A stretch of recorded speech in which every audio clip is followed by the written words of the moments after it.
Итак, всем привет! Меня зовут Андрей, вы находитесь на канале Беларусь Германии. Сегодня будет семейный влог. Мы поболтаем, что у нас, я расскажу, что у нас произошло на прошедшей неделе. И также сегодня попробую дать ответы на комментарии касательно немецкого языка. Но сначала мы съездим с вами в одно место. И, кстати, да, сегодня самая тема, самое время выгулить мои лимонные ванцы. Ну все, огонь. И съездим мы сегодня в русский магазин. К сожалению, он находится не в нашем городе, надо съездить в соседний город. Жена просто сегодня денег на карман подкинула. Можно покататься там, посмотреть, что где есть. Мы выскочили уже на трассу.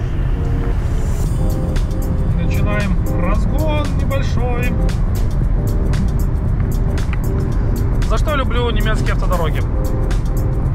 Без ограничений автобаны. Ты просто едешь и все.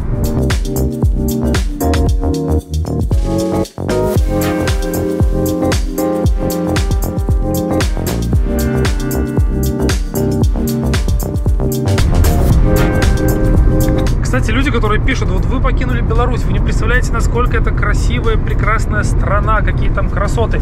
Блин, я там жил и прекрасно понимаю, Беларусь очень красивая страна, но когда ты едешь по Германии, поверьте мне, здесь тоже есть на что посмотреть. Это тоже великолепнейшие виды.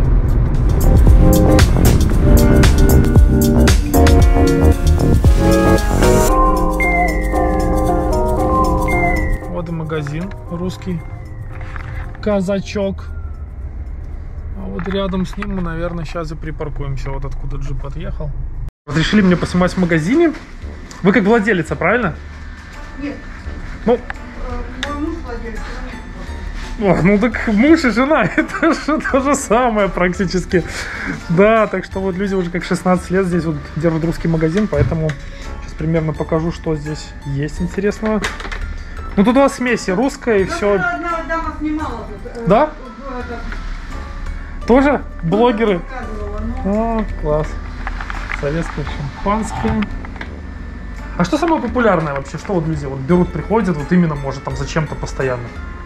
Ну, конфеты хорошо берут. Конфеты. Водку тоже хорошо берут. Водку? Водку, крем-дек. Ну и коньяки, и вина тоже, в принципе. Пиво хорошо наши берут. О, кстати, как пиво, бы, да. Да, как бы это, даже некоторые просто для пробы. Сравнить. Потом распробуют и упаковками берут. Ну, Арарат это самое знаменитое пошло. Ясно тогда. Ну, в принципе, все. Вот закатки, если что-то там, больше местные берут, они как бы, да. Закатки даже. Больше любят, да, что-то такое, готовое уже. Ага. Окей. Спасибо. Пельмени, вареники. Вот, там. пельмени, кстати, да, пельмени я так толком и не находил в Кауфланде. У нас здесь тип-фильтрует стоит только пельмени, вареники, торты.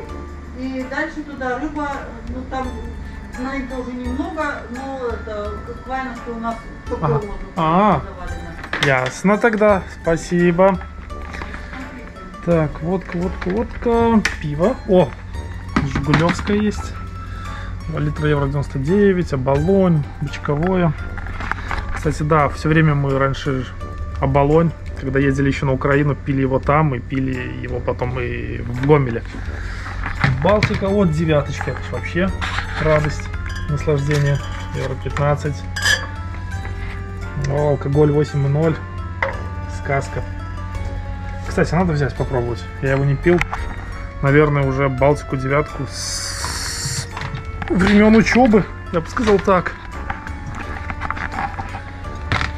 Так. Козел.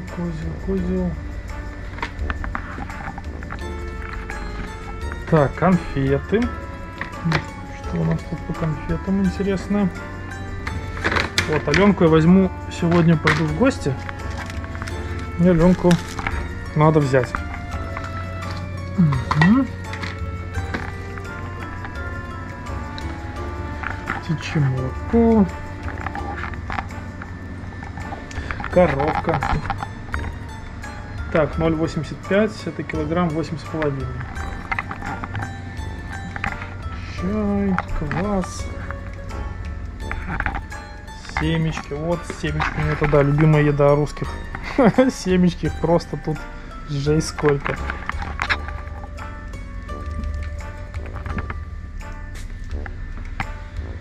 Грушки. Так, ролтоны. Это мивина, да? Ну, это уже что-то такое типа местное, потому что когда я учился в общаге, это было просто самая ходовая. Дошик, вот, доширак. Это было пища богов в общежитии.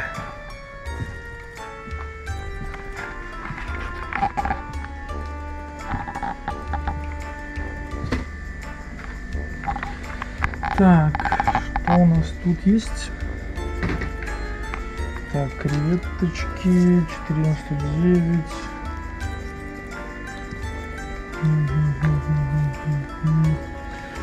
Дорадо, где-то видел то, что Дорадо 7,99.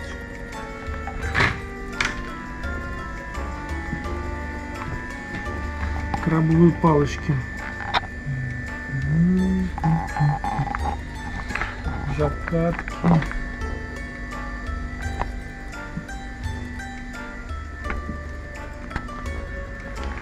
Так, пельмешки. Ох. Сибирские.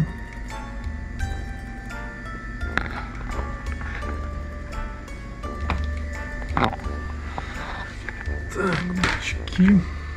Килька. Евро 59. Обжаренное в томатном соусе возьму. Так. Ну, все. Сыр Джил.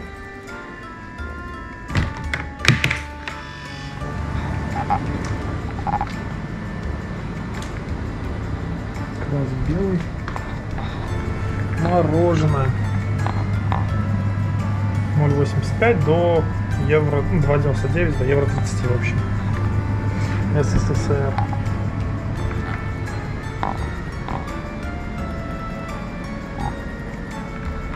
Ну, это самый, наверное, любимый отдел всех русских. Водка свояк 9,99. Дикая утка 7,99. Я не знаю, сколько это сейчас стоит у нас в Беларуси там, или в России, отпишитесь. Немиров 11,99. А это что за такое интересное пиво? Free Hills Beer. Евро 99. Вот это надо здесь попробовать. Кстати. Сибирская корона. Вот мы дома попробуем, дам вам обратную связь по пивку. Кстати, самому интересно, я такое никогда и не пробовал. Сейчас вы мне показываете частичка Беларуси. Вот это польский, вот это белорусский. То есть вы все рядышком у меня. Вот это, да? Да. Поляки, белорусы все Да. рядом, правильно. Вот это польский тоже. Ага. Потом белорусский вот квас, очень популярный, кстати. У нас, кстати, да, лидский, я вот вам скажу, это, наверное, и лучший квас вот в Беларуси. Вот даже я, что мы пили, Ну, лидский это... летом приходит и как бы очень хорошо. Лидский? Да, да.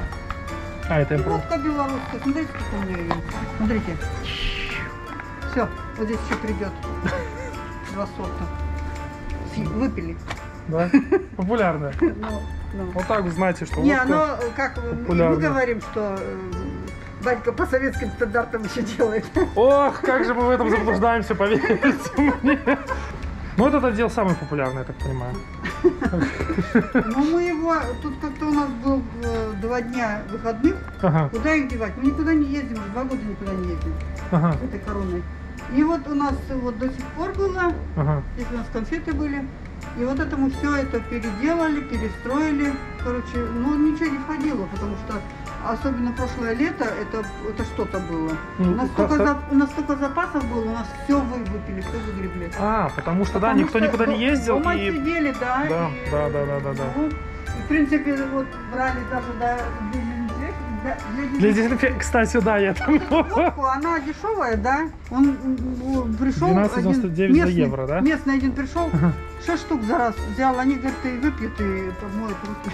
Ну, я, кстати, тоже много от русских слышал, что, да, дезинфицировались, Да. дезинфицировались этим всем. Ну, потому что не было в магазинах, все, видать, поскупили. Ну, да. Не было. Приятная женщина, поболтали, рассказала, она уже 16 лет, как они в Германии, она поздний, ну, как они, поздние переселенцы. А магазин ее мужа, ну, как бы, как раз своего мужа, то общий бизнес. Вот они здесь работают.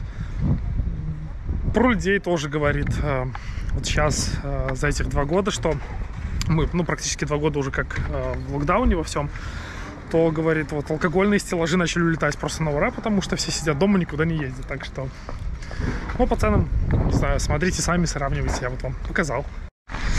Так, забежал в Kaufland, еще купил цветов. Сегодня надо сходить в гости, сейчас расскажу, кому. Насчет гостей.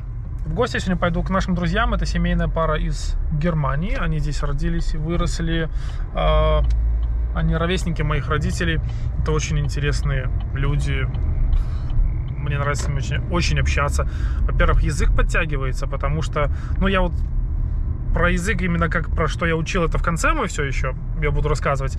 Но я такой человек, который, я не могу сесть за книгу вот и просто учить. Мне вот пообщаться. Она сама, Элизабет, она и знает русский немножко. Иногда что-то вот мне не заходит, и можно у нее спросить. Она вообще просто, это уникальнейшие люди. Плюс они много чего знают, они рассказывают, потому что они выросли, ну, то есть родились и выросли здесь. И они всегда могут дать хороший, дельный совет. А это самое важное. Это то, что ты никогда не купишь, это опыт. Опыт других людей. Это бесценно. Так, у нас уже 6 часов. Сегодня у нас вечером с детьми просмотр семейного фильма какого-нибудь. Мы, наверное, что-нибудь с Марвела посмотрим. Я обещал еще поговорить насчет изучения немецкого языка, как что это было у меня там у жены. И я думаю... Принтер включился. Перезагрузился. Не знаю, что он там слушает нас, может. Пойти, я же сегодня купил пиво в русском магазине. Пойти, наверное, надо открыть пиво, сделать дегустацию. И с вами поговорим насчет изучения немецкого языка.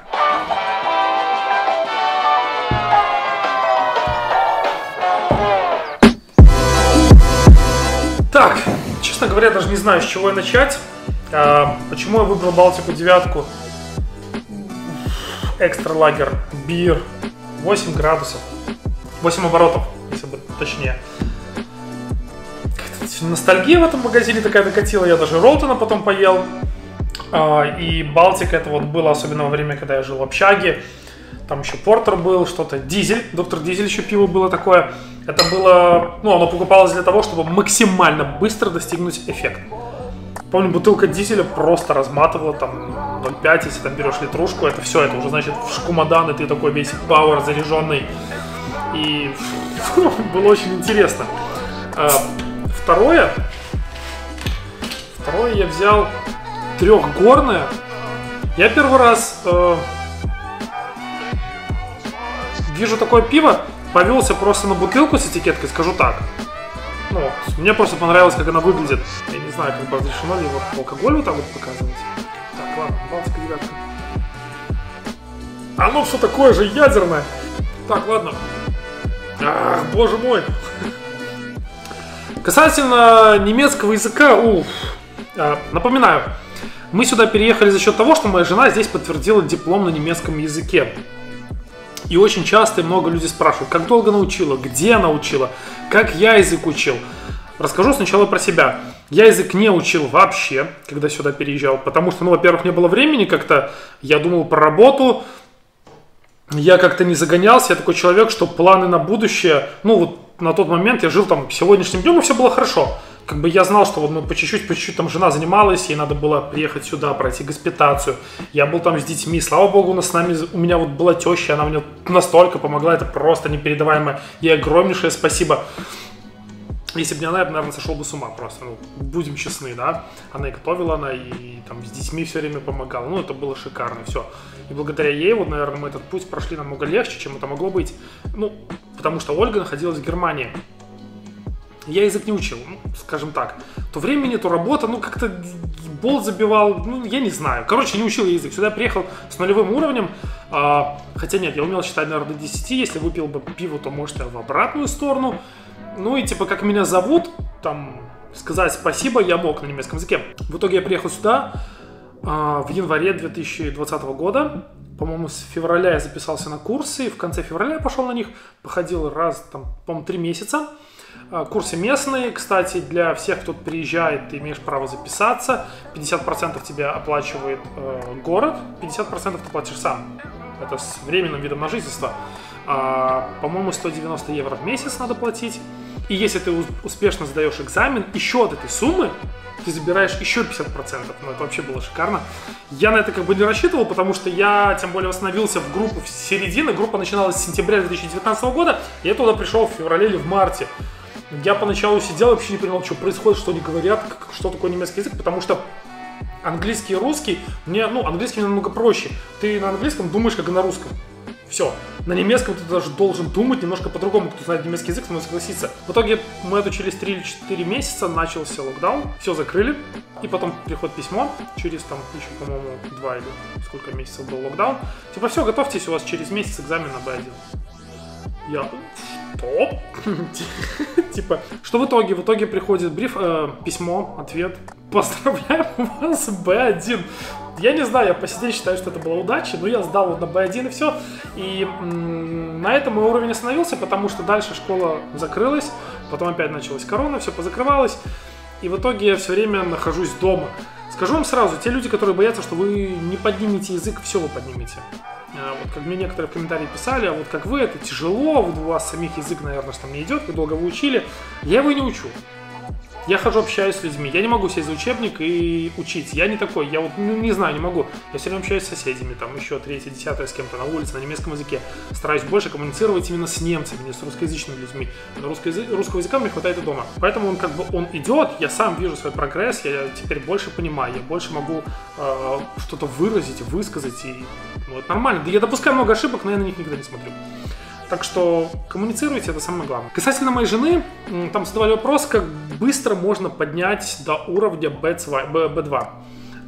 И жена моя ответила, и кто-то в комментарии, год-полтора, там, если у вас хватает определенно, есть время, то за год можно с лихвой. Это вот слова моей жены, так что год-полтора B2 поднять легко можно. Если у меня получилось B1 поднять, там буквально за... образно 3 месяца, 3-4 месяца. Что касательно, как изучала язык моя жена, начала она сама, какие-то смотрела видео на YouTube, далее она выбрала онлайн-школу Давитос. Я ссылочку на эту школу оставлю в комментариях. Она очень довольна этой школой, они там сертификат можно у них получить и А1, А2, B1, B2 и, по-моему, C1 даже. Если мне не изменяет память. Короче, все там узнаете информацию. Можно поднять B2 и за полгода. Все зависит от вашего желания, от вашей цели, насколько она вам важна и от наличия времени. Все. Так, подошло время второго пива. Трехгорное. Ага.